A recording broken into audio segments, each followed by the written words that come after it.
Buenas noches, mis amados hermanos. ¿Qué tal? ¿Cómo están? Un poquito heladito allá afuera, ¿eh? Pero gracias al Señor porque estamos aquí presentes, que a pesar de las inclemencias del tiempo, pues la hicimos para estar aquí, ¿verdad? Vamos a seguir estudiando nuestros salmos. La segunda parte del Salmo 103. Si tiene su Biblia allí a la mano o su aparato, su teléfono, vamos a seguir estudiando el Salmo 103. Alabanza, gratitud y misericordia. Decíamos anteriormente, para dar un breve resumen de la primera parte que fue el miércoles pasado, acerca del Salmo 103, de que es un salmo de David.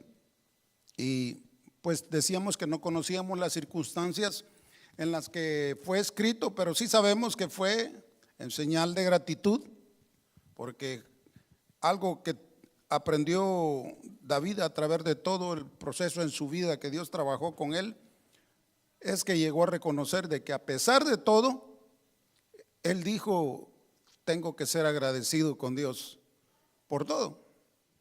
Y si algo tendríamos que aprender de David es a ser agradecidos con Dios. ¿Cuántos dicen amén a eso?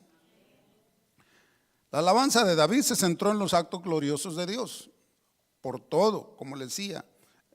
Fue un himno, una canción, una alabanza que él entonó en cada salmo, en gratitud, en momentos difíciles de tristeza, de agonía, de persecución. Él sabía que Dios siempre iba a estar con él. Y en este salmo dijimos que se mencionan algunas de las grandes obras que Dios ha realizado, y les decía yo como una lista de lo que David expresa a través de los salmos en agradecimiento de algunas cosas de las que él recordaba, y una de ellas era como la sanidad que Dios nos da, ya sea física y espiritual, la liberación de la esclavitud del pecado, y ya no estar esclavos a la vieja manera de vivir, la redención del peligro. Siempre nos ha cuidado y nos seguirá cuidando. En los momentos más inesperados, Él sabe que puede llegar a pasarnos algo el día de mañana y Él siempre va a estar atento para protegernos. El perdón de pecados, que prácticamente decíamos que ese es uno de los beneficios más importantes que David enfoca aquí en este salmo. Y por eso es que él comienza dando en el salmo diciendo: bendice alma mía a Jehová y bendiga. Si ustedes se acuerdan, comenzando el salmo en el versículo 1, dice: bendice alma mía a Jehová y bendiga todo mi ser su santo nombre. Todo mi ser. Él no dejó ni un pedacito de su vida donde no expresara su agradecimiento a Dios por lo que Dios había hecho por él. Y luego dice el versículo 2: bendice alma mía a Jehová y mire, y no olvides ninguno de sus beneficios. Prácticamente este salmo, David nos está dando a conocer que nosotros, a través de nuestro caminar en el Señor, hemos tenido muchos beneficios, muchos beneficios. ¿Cuántos han tenido muchos beneficios en Dios? Yo he tenido muchos beneficios en el Señor, y el que más Él está enfocando aquí es el beneficio del perdón de los pecados. Y luego dice la compasión que Dios tiene para sus hijos. Después del perdón, Él viene y es compasivo, porque sabe que en el trayecto de nuestro caminar en Él vamos a pasar por el proceso de santificarnos. Y Él sabe que nos va a costar, va a ser difícil para muchos, para mí y para usted.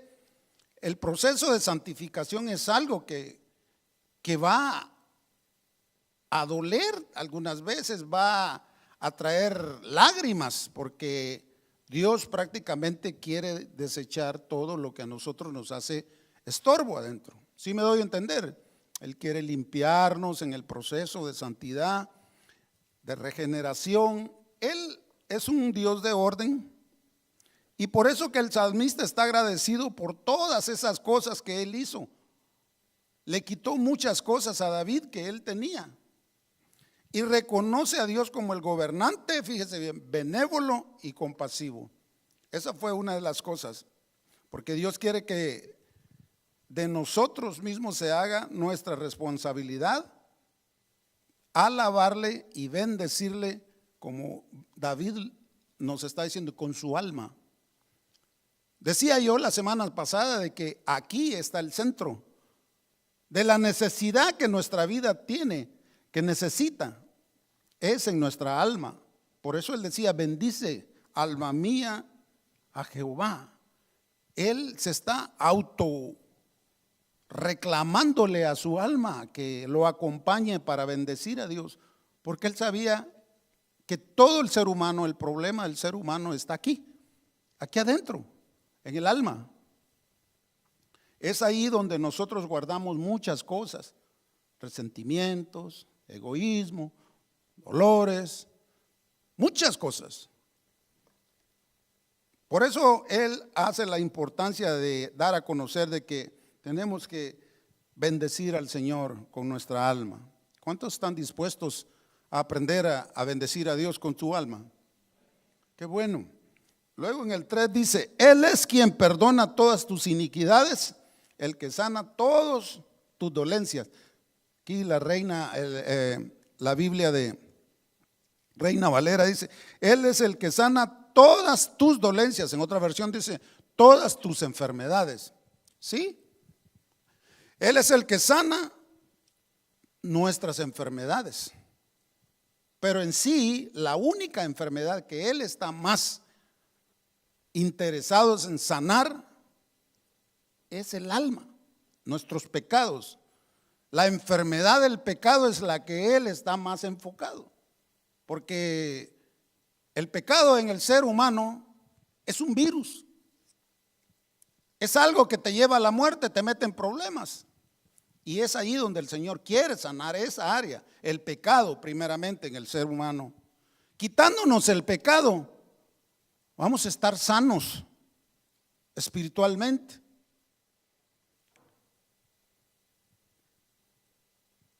También David dijo que este salmo nos daría a conocer la lista de muchas cosas, como le decía, por las que debemos alabar a Dios.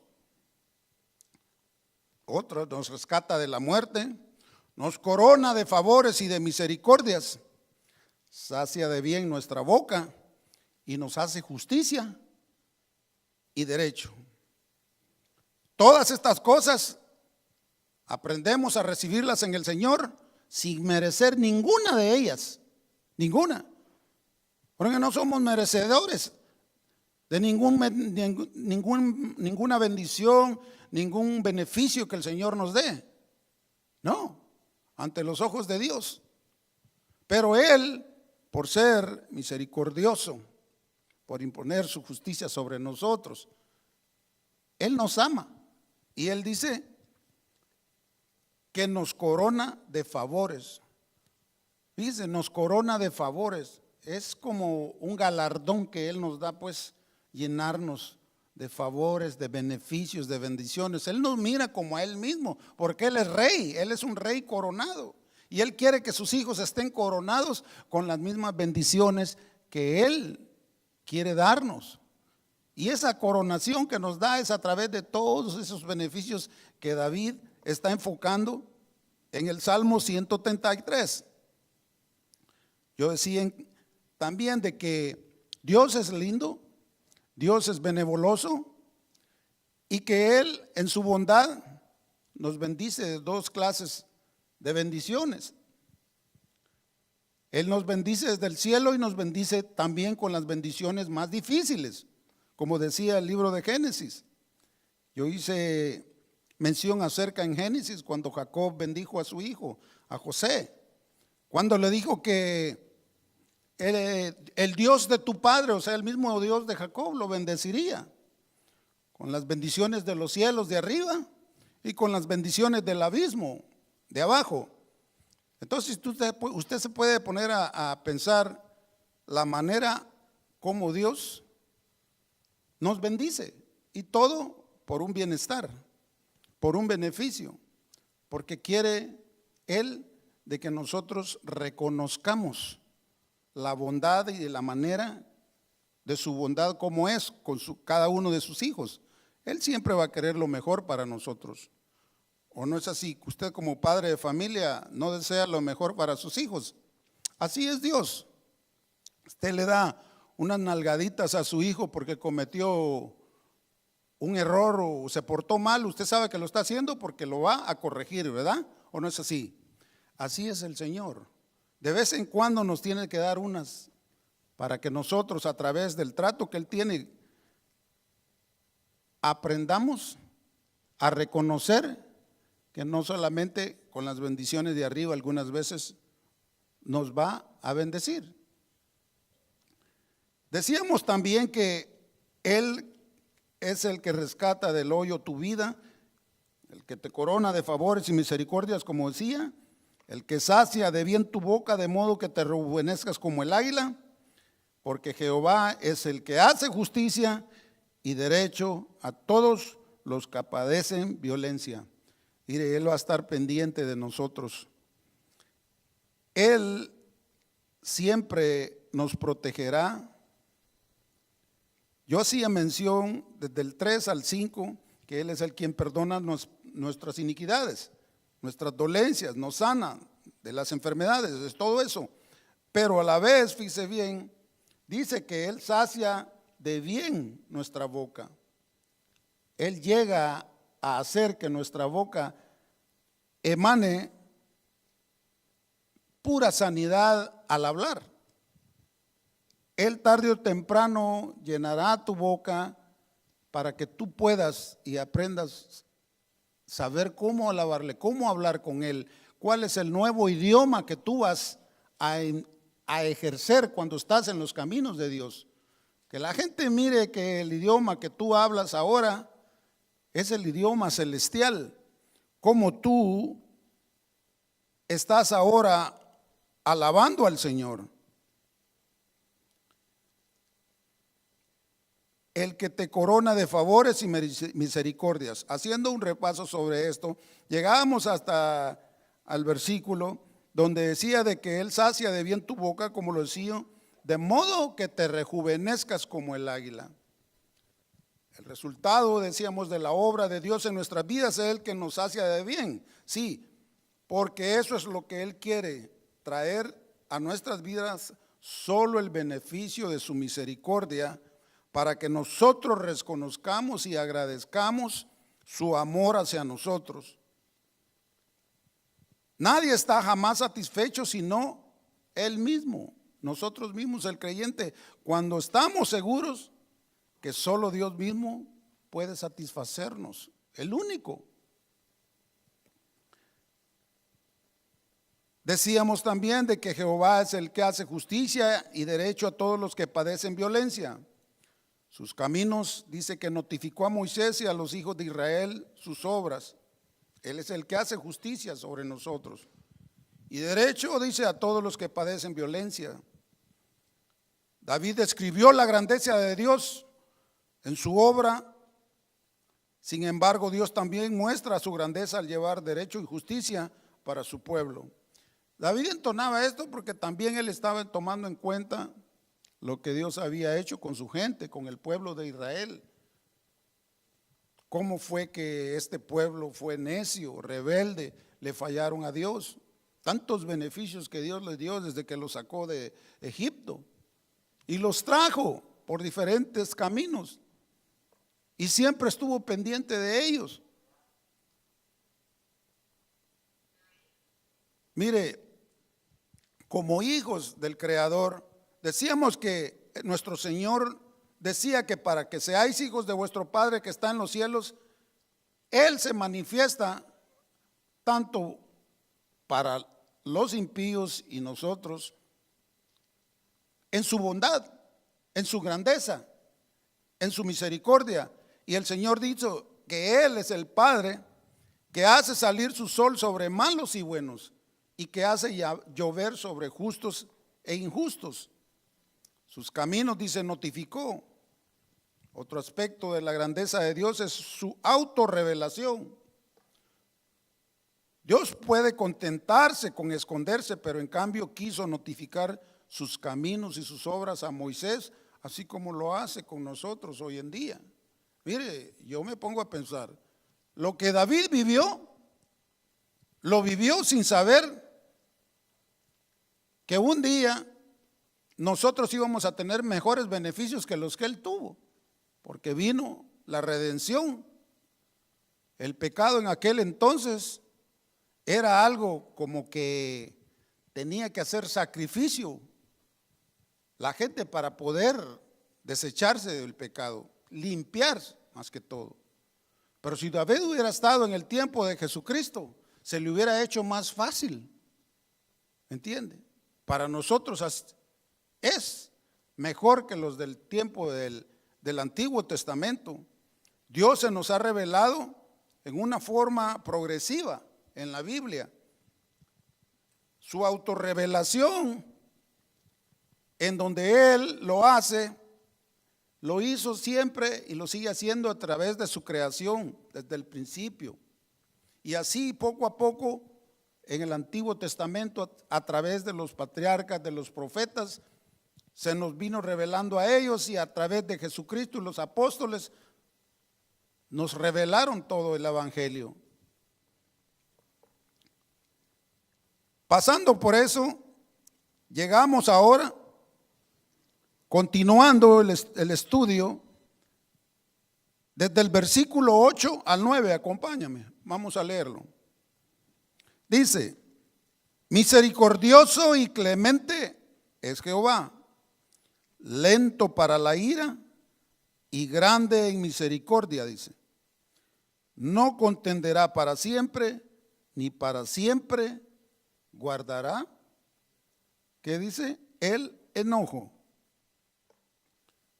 Misericordioso y clemente es Jehová, lento para la ira y grande en misericordia. Mire, Él espera. Contrario a nosotros los humanos, Él no se deja llevar por la ira, fíjese, o el rencor. No es como nosotros. A nosotros nos hacen algo y ¿cuál es el primer pensamiento que tenemos? Me la voy a desquitar. Voy a ver cómo hago para que me las pague lo que me hizo. Y el rencor comienza a maquinar aquí en nuestra mente y en nuestra alma. Yo siempre he dicho que hay que tener cuidado con lo que uno piense cuando se respecta a algo, a hacer un mal, porque si usted lo llega a llevar al corazón, ahí rápido se cocina y se hacen las cosas. Su ira llega lentamente, controlada, y dándonos antes la oportunidad, mire, para que reconozcamos su amor y nos volvamos a Él. O sea, Dios nos da tiempo. No todo el tiempo nos va a ver malos. Él conoce nuestro corazón. Él sabe de qué padecemos, cuál es nuestra debilidad. No todos somos iguales. Cada quien tiene su debilidad en el Señor. Yo tengo la mía, usted tiene la suya. Él lo sabe. Y cuando la regamos, cuando cometemos un pecado, Él está presto a que nosotros espera. Y dice, va a recapacitar. Tarde o temprano va a arrepentirse. Y Él dice que no guarda rencor para ninguno de nosotros. No es como nosotros, pues. Su ira llega lentamente, controlada, y dándonos antes la oportunidad para que reconozcamos su amor y nos volvamos a Él. Y tan pronto lo hacemos, Él nos recibe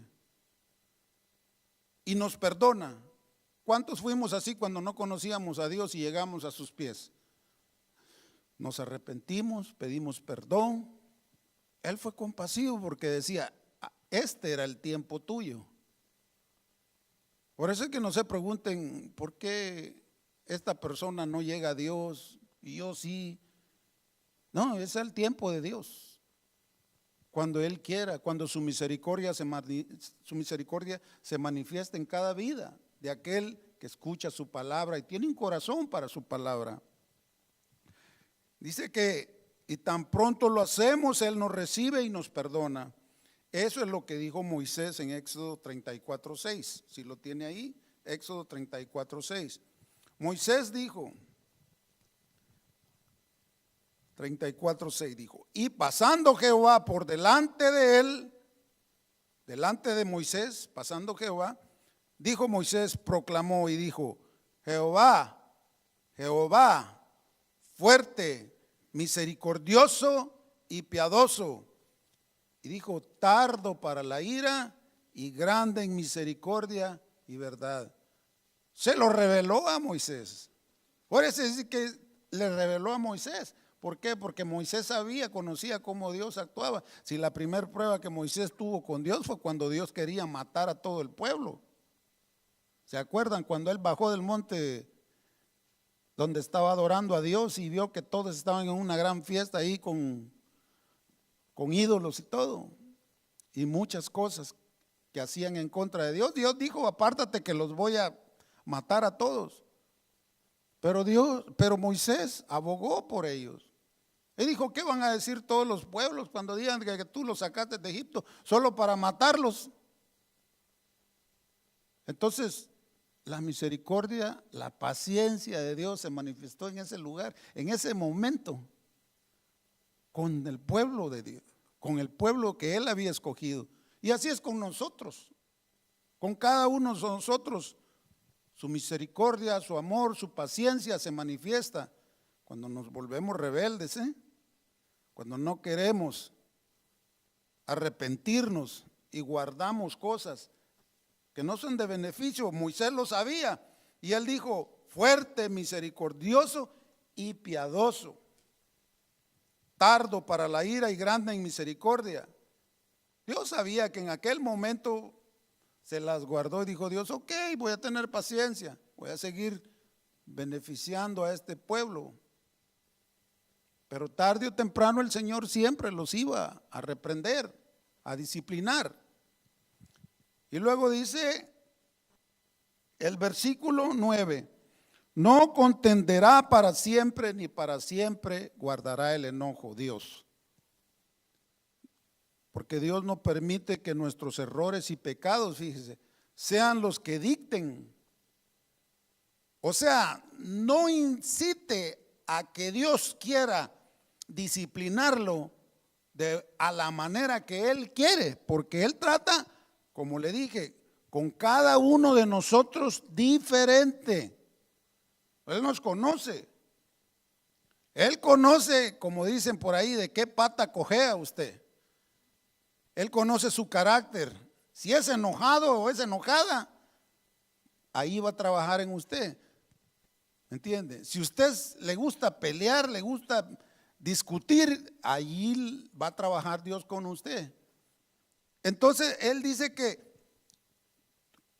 dice, no permite que nuestros errores, no permitamos que nuestros errores y pecados son los que dicten como Él tiene que tratar con cada uno de nosotros.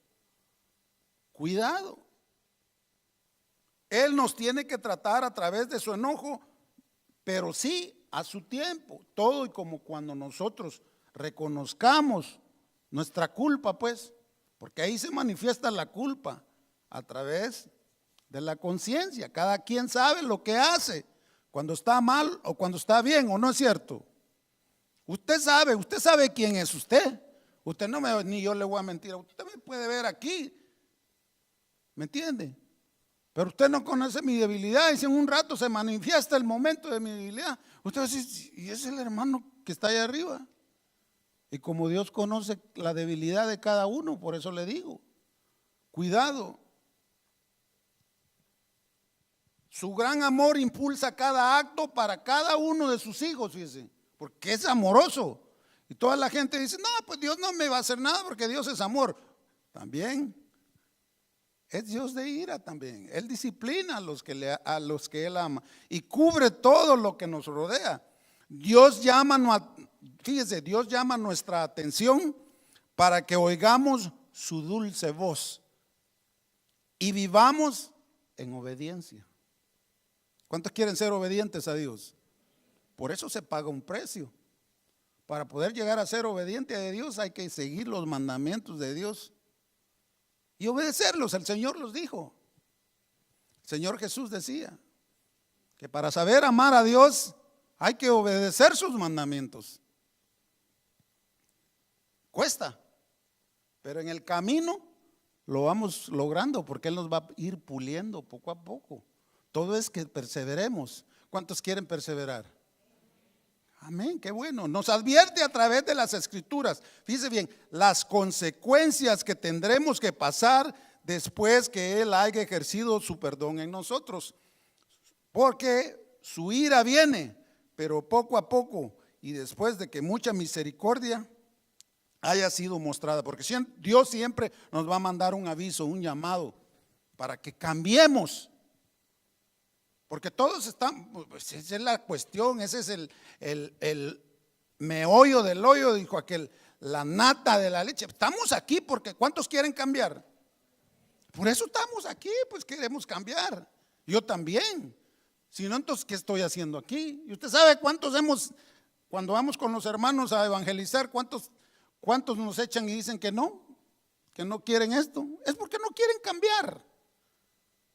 Quieren seguir viviendo su manera de vivir desordenada. Quieren seguir faltándole el respeto a su esposa, a sus hijos. Encontré a Herminio, se me vino a la mente allá. Hablé con Herminio en el carro y me dio a conocer todo lo que hay en su casa. Lo que sus hijos son, lo que él es con su esposa. Y él echa la culpa, con el perdón de las damas, a mi vieja. Pero no se echa la culpa a él. Se fija cómo el hombre encubre su pecado. ¿Y por qué le digo esto? Pues porque Dios espera a que el hombre reaccione a un cambio. Y yo le digo, y Herminio, a todo lo que me ha dicho, ¿usted cree que es necesario para usted que usted conozca a Cristo? Y me dice, con tantas religiones que hay que no sé, me dice. Le digo, es que Cristo no es una religión, es algo viviente. Y comencé, pero me puso muchos peros. Y total me dijo, vamos a ver, algún día. Y yo le digo, pues piénselo bien, porque no va a ser que mañana ya no llegue ese día. La compasión de Dios es como la de un padre con sus hijos, como le dije. Él intenta ver siempre lo bueno en nosotros y recuerda nuestra condición humana, nuestra lucha entre el querer y el hacer su voluntad. Él lo sabe, que usted lucha y quiere. Él conoce el que persevera y le ayuda y le provee para que usted pueda brincar el cerco, como dicen. No se me frustre cuando las cosas, estando usted aquí en la casa del Señor, las cosas, mira que están un poco más difícil. Y el llegar a decir a algunos, no, pues allá afuera me iba mejor hoy que estoy en el Señor. Mentiras del diablo. El diablo sabe que Dios está probando su fe y su corazón. Y que tarde o temprano lo va a sacar adelante a usted. Así como nos ha sacado a muchos de los que estamos. ¿Usted cree que yo soy la imagen de lo que yo era cuando yo no conocía a Dios? No, hombre, un patán vulgar, ¿me entiende? ¿Y qué dice? Que Él sacia de bien tu boca. No, yo lo que hablaba, la basura que hablaba, a mí yo ni me olvido de eso, yo ni me acuerdo pues de eso, porque Dios sació mi boca, así como la va a saciar de usted. Vámonos del versículo 10 al 11. Dice, fíjese, no ha hecho con nosotros conforme a nuestras iniquidades, o sea, conforme a nuestros pecados. No ha terminado con nosotros, porque dice, no ha hecho con nosotros conforme a nuestras iniquidades, ni nos ha pagado conforme a nuestros pecados. ¿Ok? El 11, porque como la altura de los cielos sobre la tierra engrandeció su misericordia sobre los que le temen. Mire, porque como la altura de los cielos sobre la tierra, así engrandece su misericordia Él sobre nosotros. ¿Solamente a quiénes? a los que Él ama. Siéntase beneficiado, porque el amor de Dios, a pesar de que usted es rebelde, a pesar de que usted algunas veces le cuesta caminar en el Señor, que no estudia la palabra de Él para conocerlo más, Él dice: desde los cielos hasta aquí hay mucho espacio para que estos se regocijen y recapaciten. No ha hecho con nosotros conforme a nuestras iniquidades, ni nos ha pagado conforme a nuestros pecados. Yo dije desde el principio que lo que más David se enfoca aquí es en el beneficio que Dios le dio a él. La sanidad, porque a pesar de todos los beneficios que yo le he leído, el que más le ayudó a David a conocer a Dios fue el que lo marcó para toda su vida. ¿Y usted sabe cuál fue el que lo marcó para toda su vida? El pecado que cometió con Betsabé. El pecado de adulterio lo marcó a David para toda su vida, y desde ahí le vinieron todas las calamidades. Porque Dios dije: confié en ti y me fallaste. Y así es Dios. Usted le falla la primera vez y Dios dice: eres mi hijo, tengo paciencia, pero es mejor que te arrepientas, porque si no te arrepientas voy a tratar contigo. Y Él sabe que la consecuencia del pecado es la que nos marca. Ese ya no es culpa de Dios.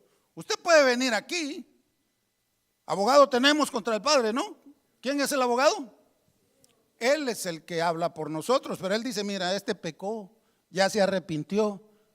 ¿Quién? Este que está aquí. Y dice: ¿se arrepintió? Sí. Ok. Borrón y cuenta nueva. Vete, ya no peques más. Pero la consecuencia no se la quita a Dios. No ha hecho con nosotros conforme a nuestras iniquidades, ni nos ha pagado conforme a nuestros pecados. Aquí hay mucho que hablar en esto, mucho. ¿Sabe por qué? Porque esta es la enfermedad, como decía, número uno, de la que el hombre tiene que ser libertado: el pecado. Porque aunque no lo quiera reconocer el hombre, es el pecado el que nos tiene como nos tiene, viviendo en la calle de la amargura cuando no conocemos a Dios. No hallamos la puerta. Don Herminio me dice: ya no hallo la puerta. Sí, hay una que sí se le va a abrir a usted. La palabra dice que el Señor Jesús dijo: yo soy la puerta, y el que por mí entrar. Yo le dije: el Señor es la puerta. Mire, David conocía personalmente la lenta ira y abundante misericordia de Dios. Él lo experimentó. Sabía que sus pecados y que los pecados que cometió su pueblo, su gente, merecían un juicio o disciplina mucho mayor de los que habían recibido. Y a pesar de eso, cuando Dios dice: esto ya me sacaron de onda, y se aventaba 1000, 10,000 de un solo y los enterraba en el suelo. Así era Dios. Es amor, es Dios de amor, pero sí es fuego consumidor, dice la palabra. ¿O no es así? Ahora imagínense qué es lo que Dios hará con este mundo en el día del juicio. Santo, dijo aquel. Porque la segunda vez que viene, esta vez que venga, viene como juez. Ya no viene con amor, ya no viene con misericordia, con paciencia. Cuando le pegaron, lo maltrataron, lo crucificaron, lo juzgaron. No, hoy viene como juez. Y hoy viene a juzgar a las naciones, a sus enemigos, a todo aquel que lo rechazó, que no quiso creer en Él, dándole más tiempo a este mundo a que se arrepienta. Mire su benevolencia del Señor. Y que aquello que Dios puso de nosotros, que es como un juez, nos haga reaccionar. Especialmente al pueblo de Dios, a nosotros, la iglesia. Que aquello que Dios hizo y puso dentro de nosotros, que nos redarguye cuando estamos bien y estamos mal, ¿cómo se llama? La conciencia. Ese aparatito que está aquí adentro, puedo llamar así, la conciencia. Es el juez que tienes por dentro cuando tú andes mal y cuando tú andas bien. La conciencia, tú cometes algo La conciencia te dice, la regaste. La regaste, le gritaste a tu mamá, le pegaste a tu hermano, lo que haya hecho. Ahora imagínese, dándonos a entender que el mayor problema de enfermedad que llevamos en esta vida, como decía nosotros, es la maldad que llevamos. Por eso Él quiere trabajar ahí. Y la gente no lo ve así. Y el hombre se lamenta en otra clase de problemas. Se lamenta, ignorando que el que más daño le hace en la vida es el problema del pecado. Usted se podrá lamentar de otras cosas, pero usted pregúntele a la gente, solo por salir de la duda, dígale a alguien que no conoce a Dios, ¿cuál es tu mayor problema en la vida? Y le va a decir de todos, pero menos le va a decir el pecado. Yo lo he preguntado. ¿Pero qué crees? ¿Qué es lo que te está haciendo estorbo en tu vida? ¿Cuál es el problema más grande que tú tienes? La enfermedad más grande que tú tienes. Y dice, no, pues yo tengo diabetes y no, que tengo el vicio. Pero no le dicen el pecado que llevo adentro. Es el que me está matando. Por eso es que estamos nosotros, para darle a entender cuál es la mayor enfermedad de cada uno del ser humano que no conoce a Dios.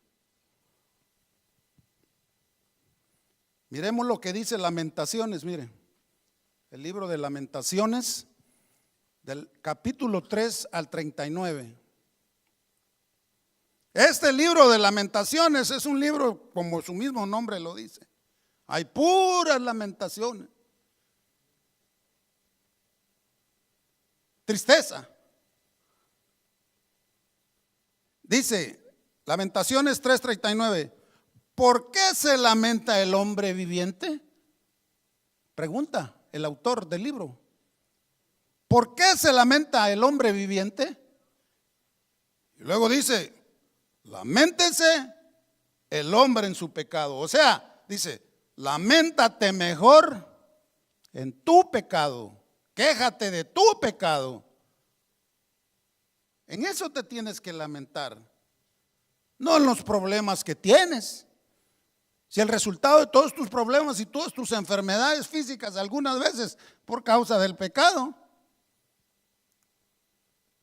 llegas hasta estresarte y el estrés produce depresión y la depresión puede llegar hasta causarte un ataque cardíaco, una embolia, una parálisis facial. Eso es la consecuencia del pecado. Laméntese el hombre en su pecado.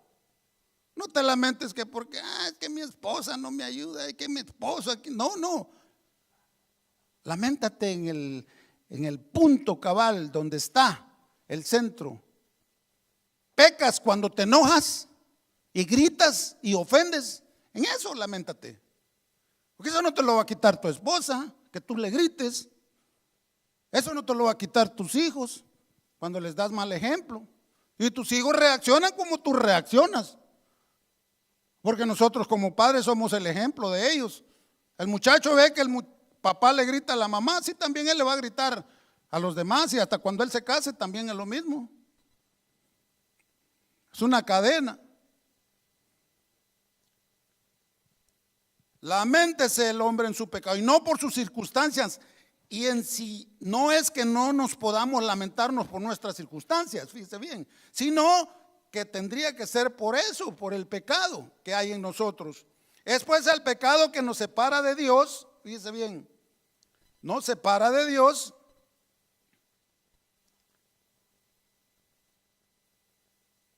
Y aparte de eso, de hecho, es el pecado la causa de muchos de nuestros problemas, como decía yo, emocionales y físicos que mucha gente padece por no lidiar con ese problema, el pecado, correctamente con su conciencia. Y tenemos que escuchar a nuestra conciencia porque ¿Sabe cuál es el problema? Y que no tenemos a favor de nosotros la conciencia, porque esa no se deja sobornar. Usted puede ver allá en las cortes, en nuestros países, que cuando alguien es culpable, los jueces se venden y al rato lo dejan libre, libre de todo. Pero la conciencia, esa no, esa solo te dice estás bien y estás mal. Y a esa no la vas a poder sobornar, porque esa es la alarma que te dice y que te dicta qué clase de ser humano eres. Y ahí viene el resultado. Cuando tu conciencia te habla, ¿sabes cuál es el resultado? Dijo aquel, la mía culpa.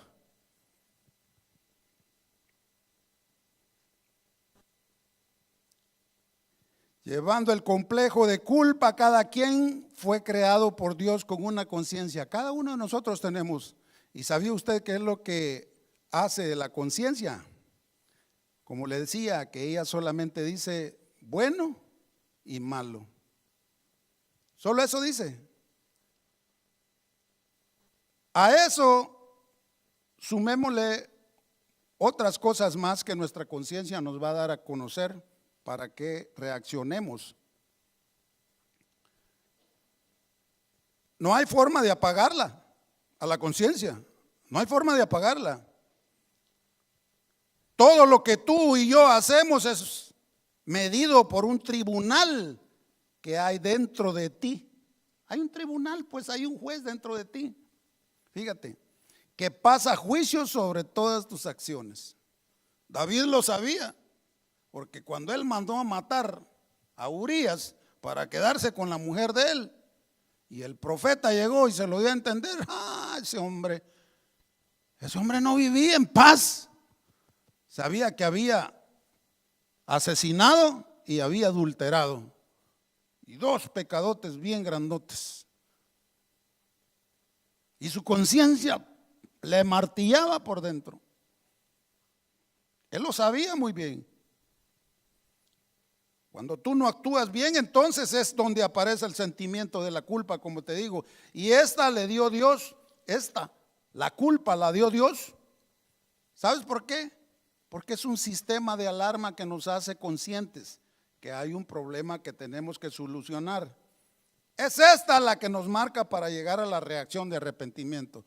Todo y cuando reconozca que eres culpable. ¿Cuántos están dispuestos a reaccionar y hacerse responsables de sus culpas? Tenemos.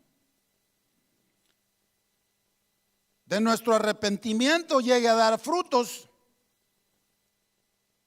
Pero como decía, Dios es paciente y Él espera enviándote muchos avisos para que reacciones.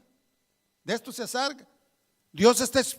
David está exponiendo todo lo que a él le pasó para llegar un día nosotros a la reacción y poder decir, al final cuando Dios te saque de todo eso, bendice, alma mía, a Jehová. En segunda de Pedro, capítulo 3, versículo 9, apúntelo, se lo leo rápidamente. Dice, el Señor no retarda su promesa, según algunos la tienen por tardanza, sino que es paciente para con nosotros, no queriendo que ninguno perezca, sino que todos procedan al arrepentimiento. ¿Por qué? Porque Él dice, no contenderá para siempre, ni para siempre guardará el enojo el Señor. Él espera que todos procedan al arrepentimiento, como lo hice conmigo. Mire, cuando cada miembro en mi familia fue cayendo en el Señor, uno por uno. Primero fue mi madre, ella fue la pionera para abrirnos el camino en el Señor. Yo fui uno de los últimos. Y Dios me llamaba. Y esa viejita, pues allá está en el cielo, yo creo que con un montón de callos aquí. Porque decía, no me voy a cansar y pedirle al Señor de Dios hasta que te conviertas al Señor. Qué bueno que lo logró ver ella. Pero Dios dice aquí, el Señor no retarda su promesa, según algunos la tienen por tardanza. Sí, la gente dice, sí, eso ya lo oí muchos años. Sí, de que se arrepiente uno y que no sé qué. Sí, yo ahí voy a la iglesia de vez en cuando y pido. No. Que dice que el Señor, ¿qué es lo que quiere? Un corazón, ¿qué? Contrito y humillado, un corazón verdadero, un corazón arrepentido. ¿Entiende? Y luego dice el versículo 11, porque como la altura de los cielos sobre la tierra engrandeció su misericordia sobre los que le temen. Esta es una descripción, fíjese. Esta es una descripción que el Señor está dando de la abundante misericordia que Él tiene, mencionada en el versículo 8. La distancia de la tierra a los cielos mide la grandeza de su misericordia sobre los que le temen. ¿Cuántos le temen a Dios? Qué bueno. Había 3 conceptos, y los hay, acerca del cielo. En el mundo bíblico de la Biblia, la palabra nos da a entender que son 3 cielos los que hay. Número 1, el primero es el cielo azul que vemos en la atmósfera, que pasan los aviones y andan todo eso ahí, las nubes. La atmósfera con su sol, la luna. El segundo cielo es el cielo nocturno. Usted mira las estrellas, mira las galaxias, planetas y las constelaciones. El tercer cielo es el lugar donde Dios vive, donde Él habita, donde está sentado en su trono. Es interesante preguntarse, ¿no? ¿Cuál de los 3 conceptos del cielo tenía en mente David con esta maravillosa declaración, cuando él dijo, porque como la altura de los cielos sobre la tierra engrandeció su misericordia sobre nosotros los que le tememos? Nosotros tendríamos que estar agradecidos por todo lo que está haciendo y lo que va a hacer en el futuro.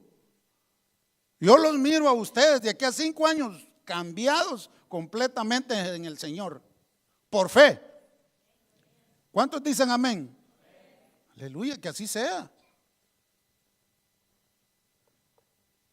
Del versículo 12 al 14, en estos versículos nos da a conocer la importancia de bendecir a Dios, porque Él nos muestra su compasión como un buen padre. Cuando dice, cuando está lejos, al oriente del occidente hizo alejar de nosotros nuestras rebeliones, ahí en el Salmo, versículo 12. Y dice, así como el oriente y el occidente nunca pueden encontrarse en un punto, sino estar siempre a la misma distancia el uno del otro, así nuestros pecados y su castigo decretado son removidos a una distancia eterna por su misericordia. En esto nos da a entender que su misericordia no tiene límite, nunca se va a acabar. Él es capaz de alejar nuestras transgresiones de nosotros, nuestros pecados. Decía yo la vez pasada que Él te perdona y se acabó. Nunca jamás se acuerda de tu pecado. Decía yo de que Él tira los pecados al fondo de la mar, dice la palabra, y nunca jamás me acuerdo de ellos. Borrón y cuenta nueva. Pero yo decía también que el mayor pecado de algunos es ponerse el trajecito de buzo y meterse al fondo de mar, ir a traer los pecados y andárselos recordando a la gente.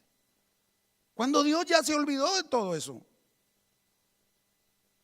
Dios no se acuerda más de lo que tú hiciste, de lo que tú estás haciendo y de lo que vas a hacer en un futuro, porque Él sabe que siempre vamos a pecar.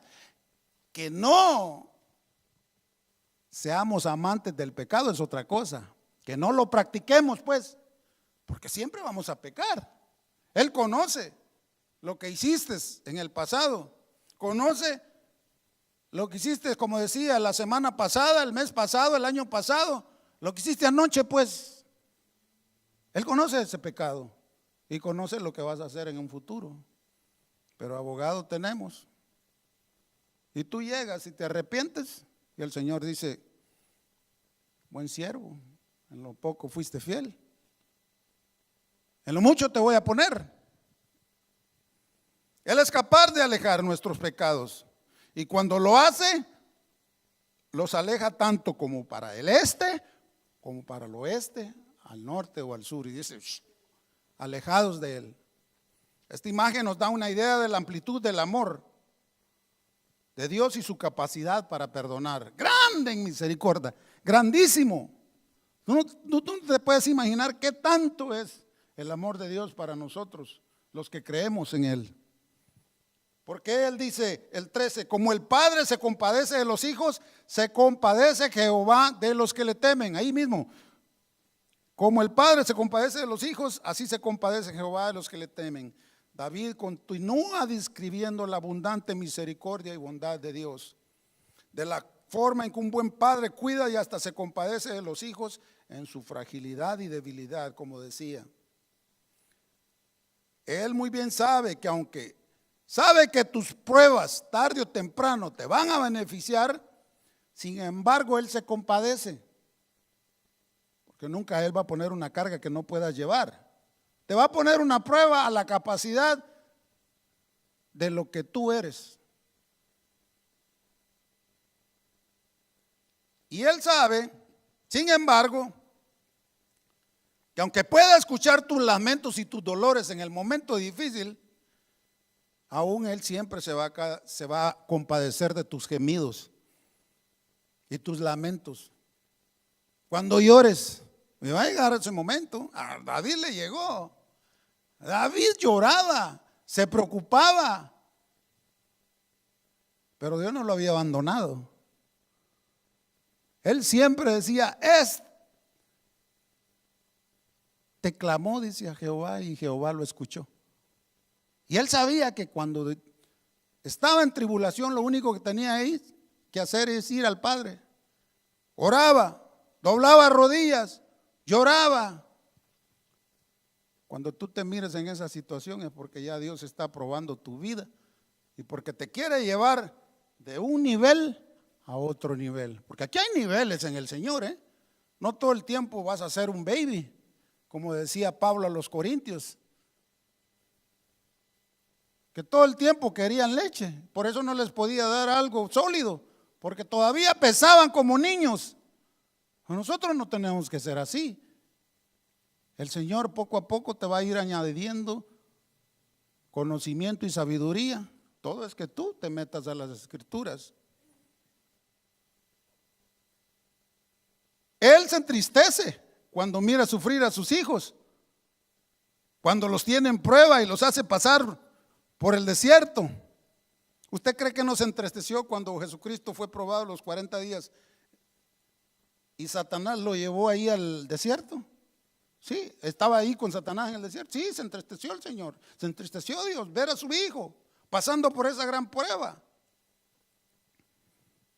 Pero lo hace por amor a nosotros. Porque es amor de padre a hijo, porque es mejor temerle a Jehová. Cuanto mejor estés del lado de su lado, del lado de la piedad de Dios, mucho que mejor, y al lado de su compasión. Porque si te encuentras retirado de Él, cuidado, puede alcanzarte su enojo, su ira y su justo juicio.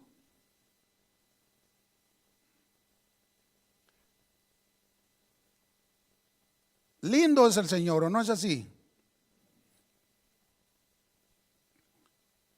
Dice de que el Señor, vamos en el 13, ahora 14,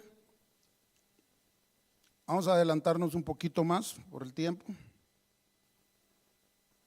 Él dice que en el versículo 14,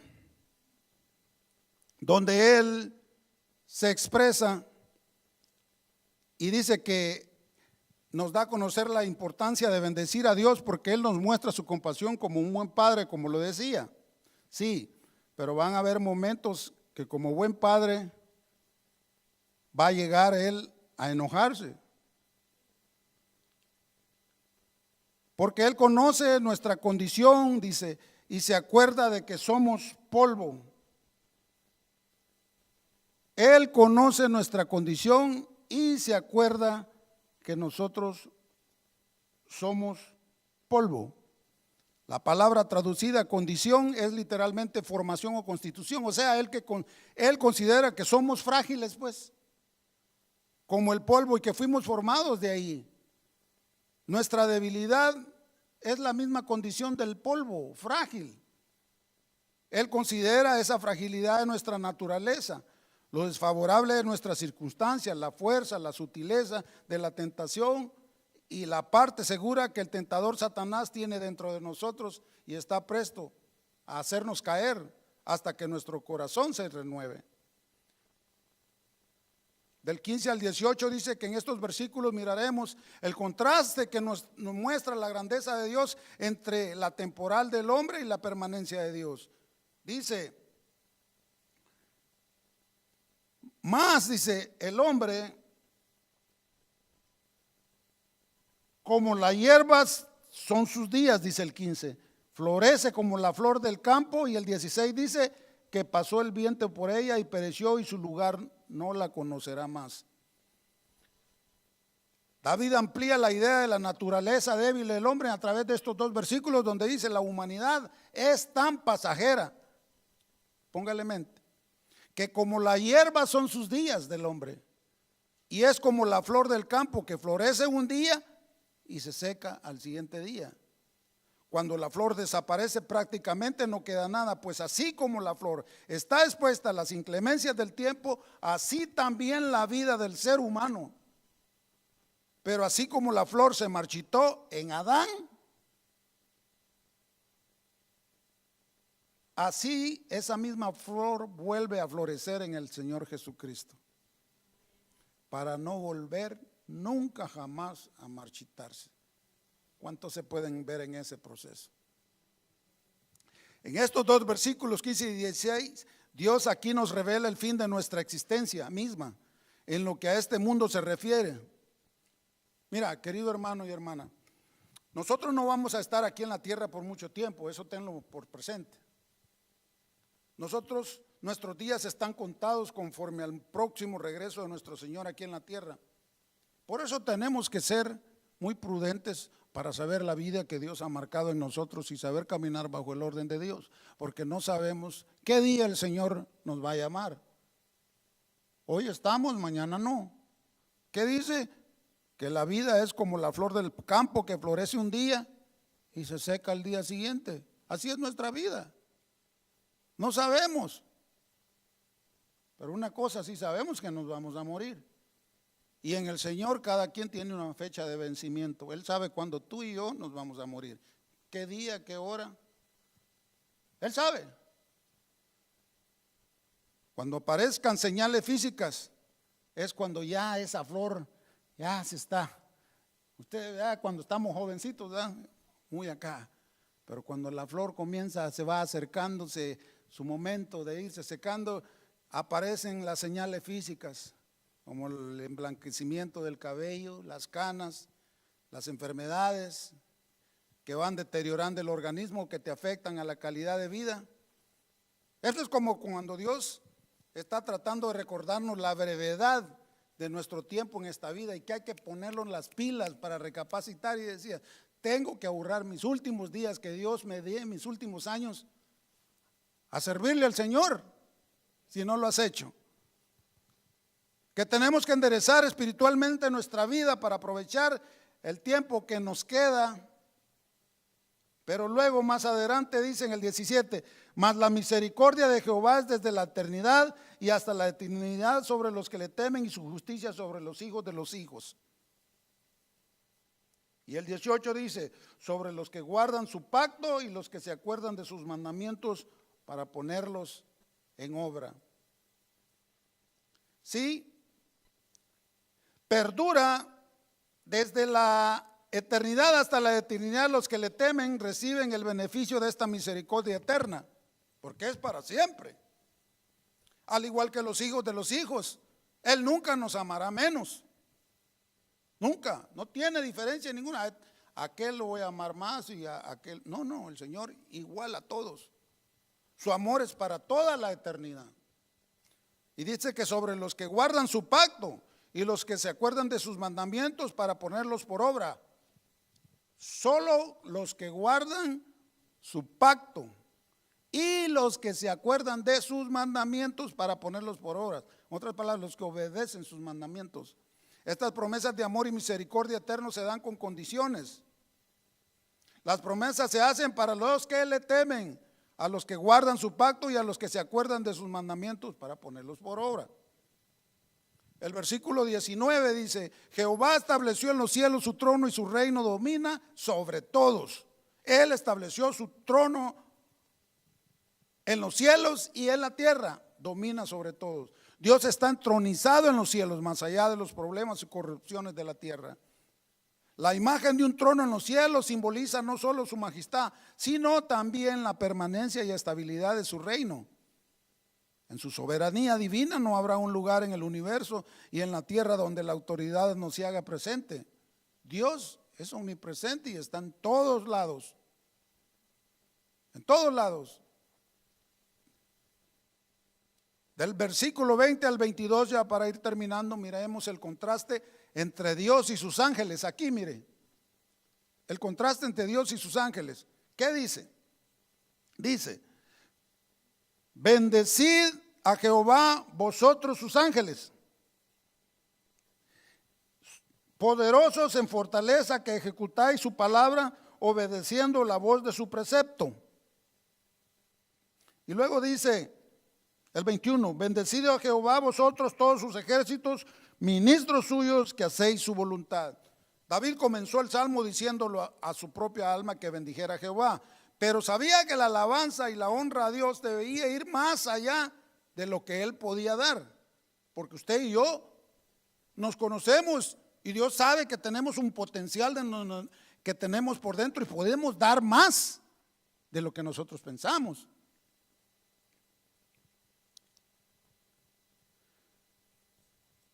Debía extenderse hasta los ángeles la bendición de Dios.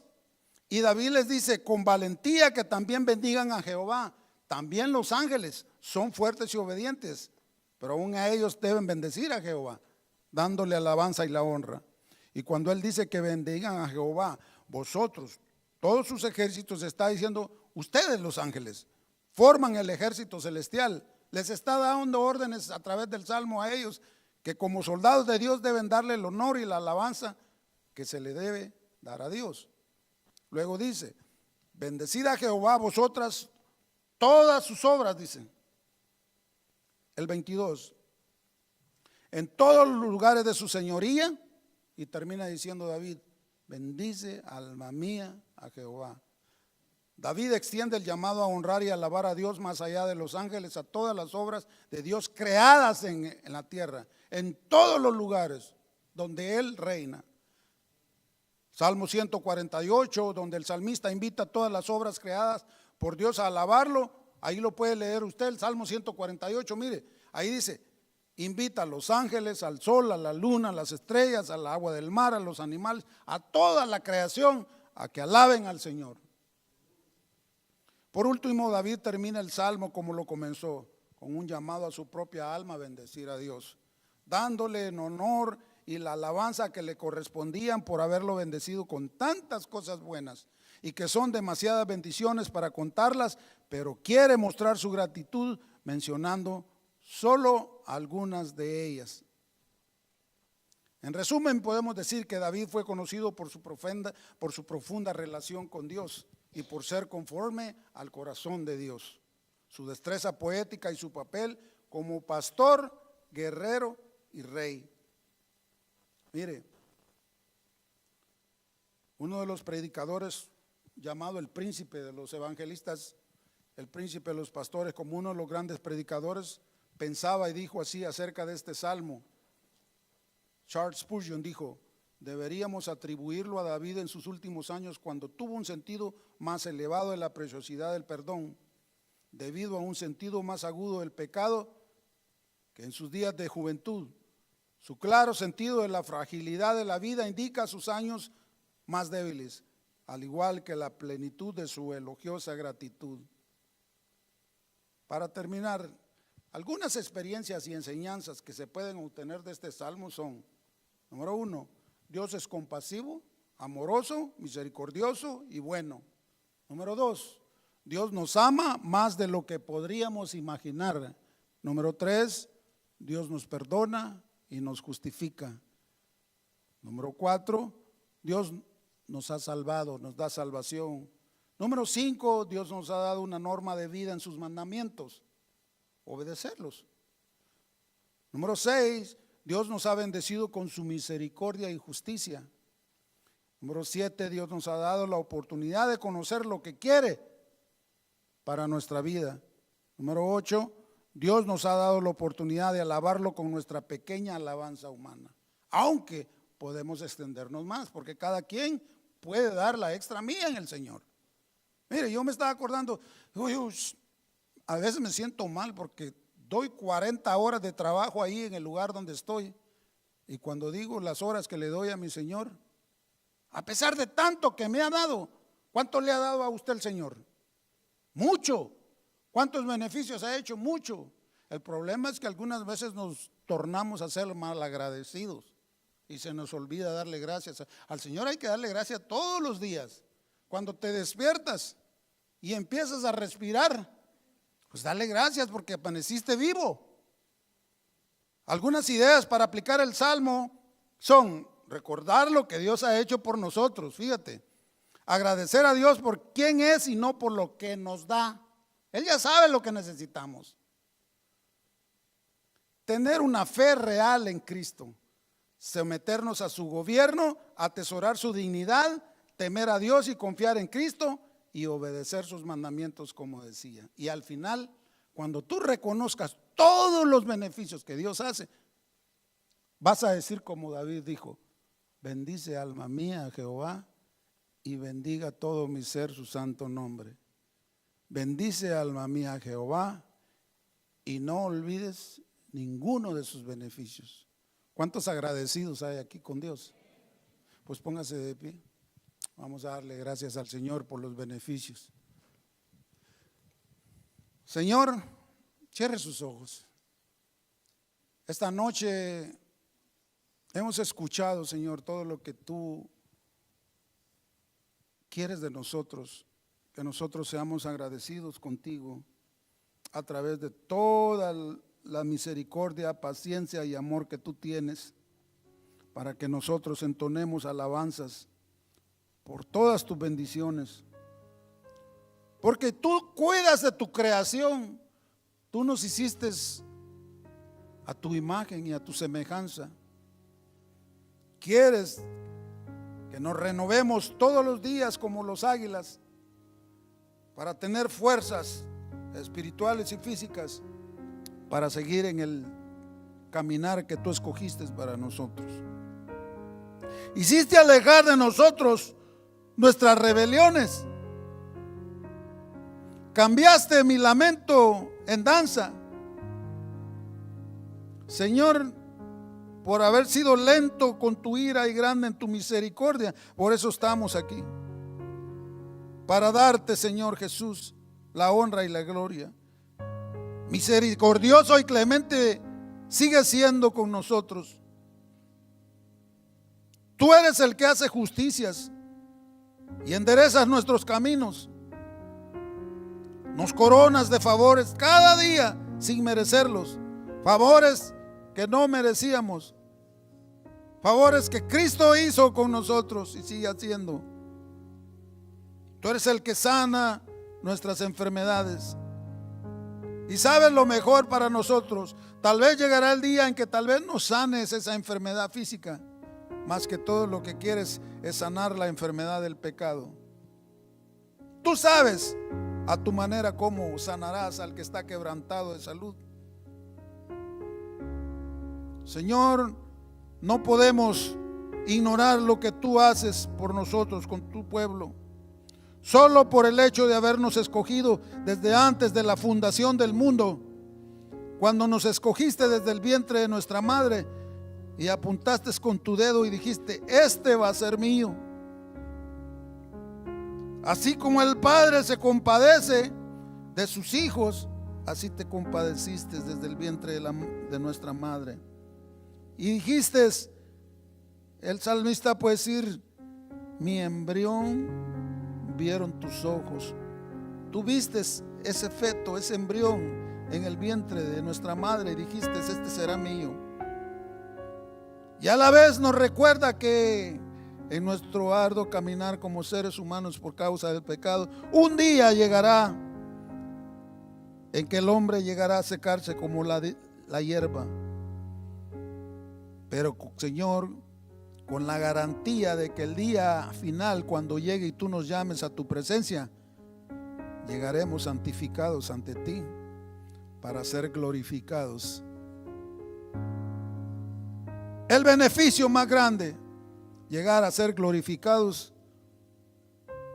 estando contigo, nos darás una nueva vida eterna, un nuevo cuerpo. Gracias, Señor, porque tus beneficios siguen vigentes. Tu promesa está ahí. Tú eres la esperanza de vida para nosotros. Gracias, Padre, por mis amados hermanos que están aquí, los que nos miraron a través de las redes. Los bendecimos. Quédate con nosotros todos los días de nuestra vida. Guárdanos de todo mal, de todo problema, de toda tentación, de cualquier accidente, percance en el camino cuando manejemos nuestros vehículos. Cuida nuestra salida de casa y nuestro regreso a casa. No permitas que nada ni nadie, Señor, nos quiera robar la bendición que tú nos das. Aleja a nuestros enemigos, Señor, porque hemos confiado en ti. Gracias, Señor, por tu palabra. Gracias, Padre nuestro, que tu voluntad sea hecha en el cielo, pero también aquí en la tierra. En Cristo Jesús, nuestro abogado y Salvador, te lo pedimos. Y la iglesia dice, amén. Puede darle una ofrenda de aplauso al Señor. Quedamos despedidos. Por allá está el refrigerio en el gimnasio. Que Dios les bendiga, amados hermanos. Buenas noches.